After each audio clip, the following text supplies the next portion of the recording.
Welcome back to The Breakdown with me, NLW. It's a daily podcast on macro, Bitcoin, and the big picture power shifts remaking our world. The Breakdown is sponsored by Nexo.io, Chainalysis, and FTX, and produced and distributed by CoinDesk. What's going on, guys? It is Sunday, July 17th, and that means it's time for Long Reads Sunday. Before we get into that, however, if you are enjoying The Breakdown, please go subscribe to it, give it a rating, give it a review, or if you want to dig deeper into the conversation, come join us on the Breakers Discord. You can find a link in the show notes or go to bit.ly/breakdownpod. Also, a disclosure as always, in addition to them being a sponsor of the show, I also work with FTX. And finally, this week I have loved having Ava Labs as a sponsor. Did you know you can bridge Bitcoin natively across the Avalanche bridge and take advantage of the thriving DeFi ecosystem on Avalanche? This is just one of the innovative features of Core, the new non-custodial browser extension and wallet developed by Ava Labs. Core is engineered for Avalanche users to have the most secure and seamless Web3 experience. Easily swap assets, display your NFTs in style, and store your assets in a ledger-enabled wallet. Plus, you can put real dollars in your Core wallet in just a few clicks. Go to core.app to access the full power of Web3 on Avalanche. And thanks again to those guys for sponsoring the show this week. Now, today we are doing an LRS that I am extremely excited for. Balaji Srinivasan is one of the most interesting thinkers in the crypto space, or really just the internet world writ large. He has been on the show, of course, and it was one of my favorite wide-ranging, big think type episodes that we've ever had. Now, Balaji has been a little quiet for a while, and what he's been working on is a new book project called The Network State. He has made the entire book available to read online at thenetworkstate.com. Of course, you can buy it on Amazon for easy consumption on your Kindle or download a PDF as well. But the way that he's set it up on the website is really cool. In particular, he has a quick start section, which sums up the book in one sentence, one image, 1,000 words, and one essay. Today, I'm going to read the one essay summary, but I'm also going to read the one sentence summary as a way to kick us off.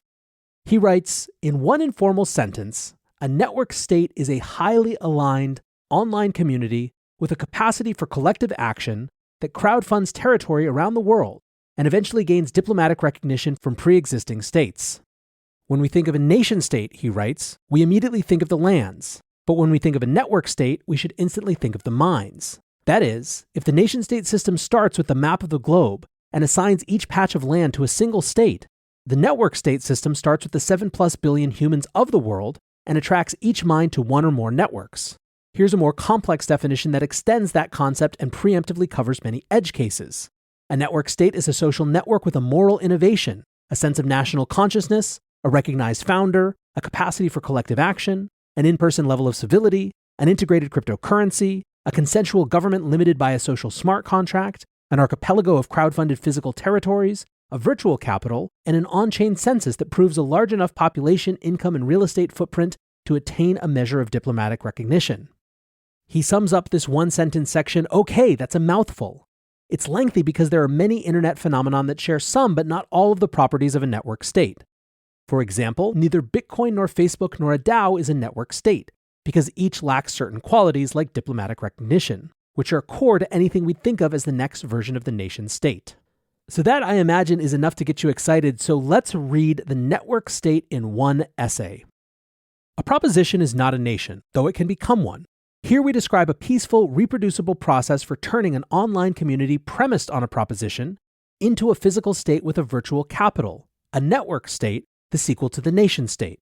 We want to be able to peacefully start a new state for the same reason we want a bare plot of earth, a blank sheet of paper, an empty text buffer, a fresh startup, or a clean slate, because we want to build something new without historical constraint. The financial demand for a clean slate is clear. People buy millions of acres of vacant land and incorporate hundreds of thousands of new companies each year, spending billions just to get that fresh start. And now that it's possible to start not just new companies, but new communities and even new currencies, we see people flocking to create those as well. The societal value of a clean slate is also clear. In the technology sector alone, the ability to form new companies has created trillions of dollars in wealth over the past few decades.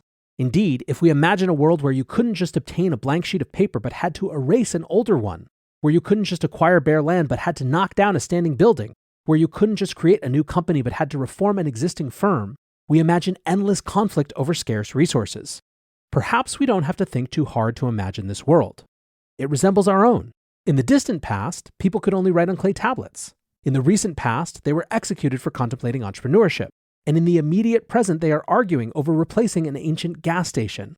In these times and places, making a fresh start has been technologically infeasible, politically impossible, or judicially punishable. And that's where we are today with countries, cities, nations, governments, institutions, and much of the physical world. Because the brand new is unthinkable, we fight over the old. But perhaps we can change that. In times like these, security of your assets should be your number one priority. If you want to offset risk as much as possible and still stay in crypto, you need a trusted partner by your side. Nexo is a security-first company that manages risk by relying on mechanisms such as over-collateralization, real-time auditing, and insurance on custodial assets. Learn more about Nexo's reliable business model and start your crypto journey at nexo.io.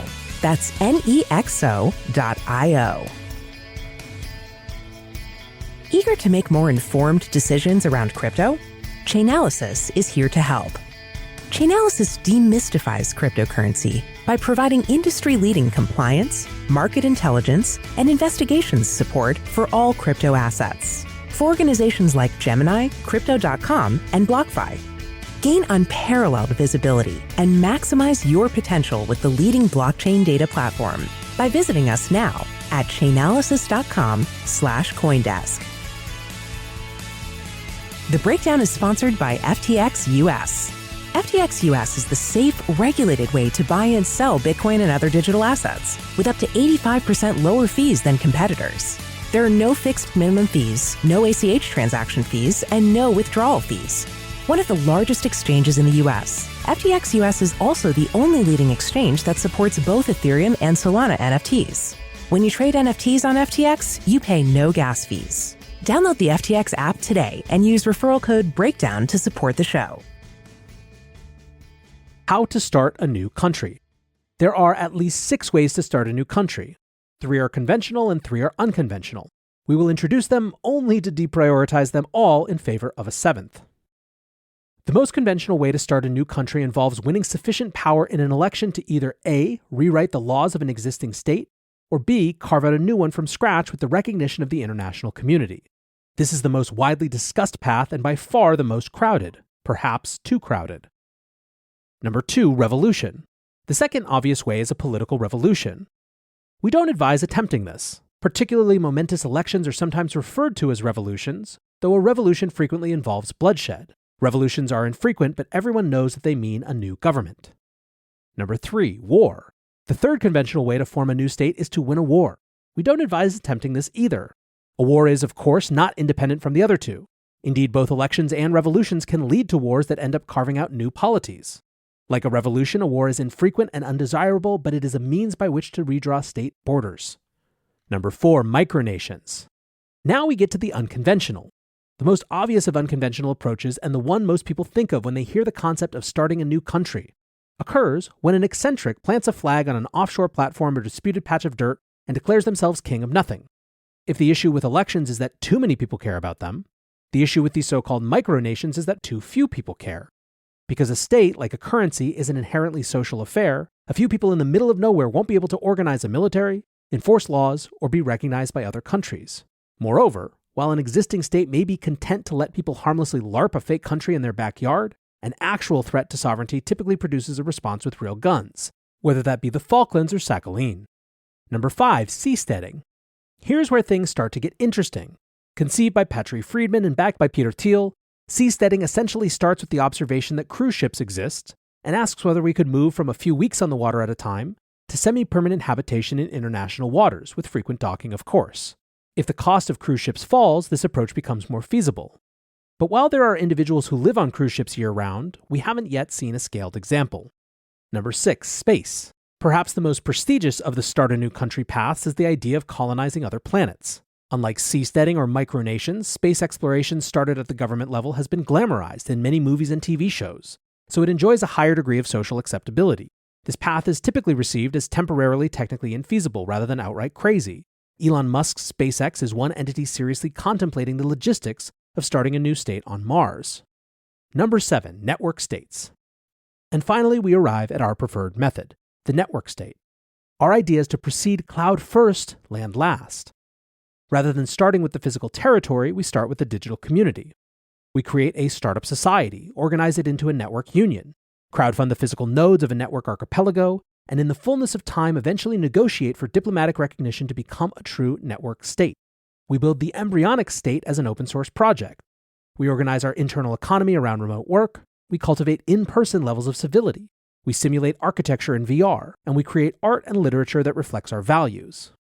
When we crowdfund territory in the real world, it's not necessarily contiguous territory, because the underappreciated fact is that the internet allows us to network enclaves. Put another way, a network archipelago need not acquire all its territory in one place at one time. It can connect 1,000 apartments, 100 houses, and a dozen cul-de-sacs in different cities into a new kind of fractal polity with its capital in the cloud. Community members migrate between these enclaves and crowdfund territory nearby, with every individual dwelling in group house presenting an independent opportunity for expansion. And with 1,000 such enclaves rather than 4 directions to expand, north, east, south, and west, there are more like 4,000. What we've described thus far is much like an ethnic diaspora, in which immigrants are internationally dispersed but connected by communication channels with each other and the motherland. The twist is that our version is a reverse diaspora, a community that first forms on the internet, builds a culture online, and only then comes together in person to build dwellings and structures. In a sense, you can think of each physical outpost of this digital community as a cloud embassy, similar to the grassroots Bitcoin embassies that have arisen around the world to help people better understand Bitcoin. New recruits can visit either the virtual or physical parts of a network state, beta test it, and decide to leave or stay. Now, with all of this talk of embassies and countries, one might well contend that network states, just like the aforementioned micronations, are also just a LARP. Unlike micronations, however, they are set up to be a scaled LARP, a feat of imagination practiced by large numbers of people at the same time. And the experience of cryptocurrencies over the last decade shows us just how powerful such a shared LARP can be. Minimum necessary innovation. Let's pause and summarize for a second. The main difference between the 7th method, network states, and the previous 6, election, revolution, war, micronations, seasteading, and space, is that the 7th straddles the boundary between practicality and impracticality.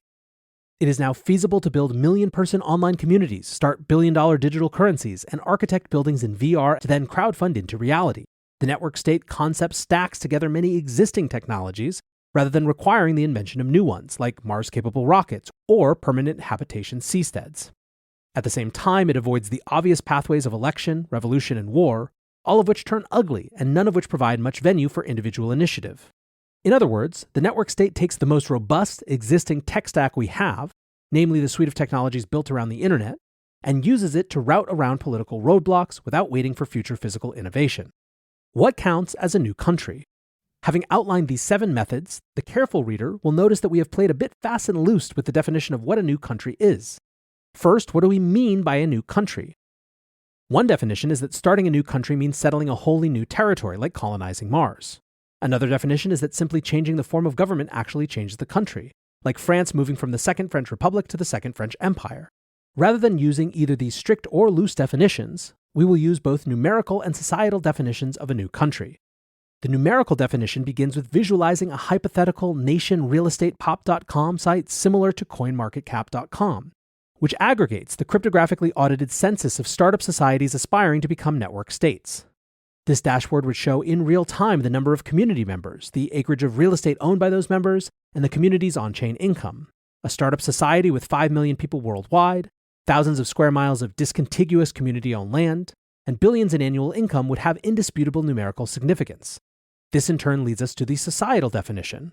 A new country is one that is diplomatically recognized by other countries as a legitimate polity capable of self-determination. A state with enough such bilateral relationships would have the social significance to gain accession to a group of pre-existing states like ASEAN, the OAS, the African Union, the EU, or the United Nations. This combination of numerical and societal metrics matches the emergence of cryptocurrency. Initially ignored, then mocked as an obvious failure, within 5 years after its invention, Bitcoin attained $1 billion market capitalization, a numerical success, and was subsequently listed on CNBC and Bloomberg alongside blue-chip stocks, a form of societal recognition. At each step, Bitcoin could keep ascending numerically on its own, with greater societal recognition following in its wake. By 2020, it had changed the trajectory of the People's Bank of China, the IMF, Goldman Sachs, JP Morgan, and the World Bank. By 2021, Bitcoin became legal tender in El Salvador, a sovereign state. And by mid-2022, the Central African Republic had followed, with dozens more considering Bitcoin as legal tender, including Panama. Most countries are small countries. Cryptocurrency could achieve these heights because money has both numerical and societal aspects. The numbers could be piled up before the societal accolades followed. Once Bitcoin had proven that it couldn't easily be counterfeited or hacked, the shared belief of the millions of cryptocurrency holders worldwide was enough to get BTC from a value of 0 to a market cap of billions, and from there to a listing on every Bloomberg terminal and exchange. Societal traction of this kind paved the way for more numerical traction, and a virtuous cycle followed. Could a startup society follow a similar path? Yes. A cryptographically auditable census could prove that a growing startup society had 1 to 10 million committed digital citizens, large cryptocurrency reserves, years of continuous existence, and physical holdings all over the earth. That numerical traction could then be used to achieve the societal traction of diplomatic recognition. Why? Because most countries are small countries. A new state with a population of 1 to 10 million would actually be comparable to most existing states. That's because of the 193 UN-recognized sovereign states, 20% have a population of less than 1 million, and 55% have a population of less than 10 million. This includes many countries typically thought of as legitimate, such as Luxembourg, 615,000, Cyprus, 1.2 million, Estonia, 1.3 million, New Zealand, 4.7 million, Ireland, 4.8 million, and Singapore, 5.8 million. These user counts are surprisingly small by tech standards. Of course, mere quantity is not everything. The strength of affiliation to our hypothetical network state matters, as does the time on the property, the percentage of net worth stored in the currency, and the fraction of context found in the community. Still, once we remember that Facebook has 3 billion plus users, Twitter has 300 plus million, and many individual influencers have 1 million plus followers, it starts to not be too crazy to imagine we can build a 1 to 10 million person startup society with a genuine sense of national consciousness, an integrated cryptocurrency, and a plan to crowdfund many pieces of territory around the world. With the internet, we can digitally sew these disjointed enclaves together into a new kind of polity that achieves diplomatic recognition, a network state. So there you have it, the network state in one essay. Now, for me, there are so many questions that this brings up. First and foremost is, of course, to what end? What do we believe that a network state offers that current states don't? I can think of a variety of answers, but I'm really excited to see how Balaji and all the other people who read this start to dig into that conversation. What excites me, of course, about this type of discussion is that this is one of the ultimate peaks in big picture power shifts, or at least possible big picture power shifts. If one goes back in history, it is clear that the nation-state model we have is not preordained, but was evolved in specific ways based on specific conditions. It's not necessarily that those conditions don't apply anymore, but the internet, of course, fundamentally changes how much geography must be at the center of human connection. I think all of you guys listening to this have an intuitive sense of the truth of that, what that means for how we organize, whether and how it manifests in politics or just in business and social life. These are going to be some of the interesting questions of the coming decades. I wish I could read this entire book to you guys, but like I said, it's available on thenetworkstate.com, or you can buy it wherever you buy books. For now, I want to say thanks again to my sponsors, Nexo.io, Chainalysis, FTX, and Ava Labs for supporting the show. Thanks to Balaji for always making us think, and thanks to you guys for listening. Until tomorrow, be safe and take care of each other. Peace.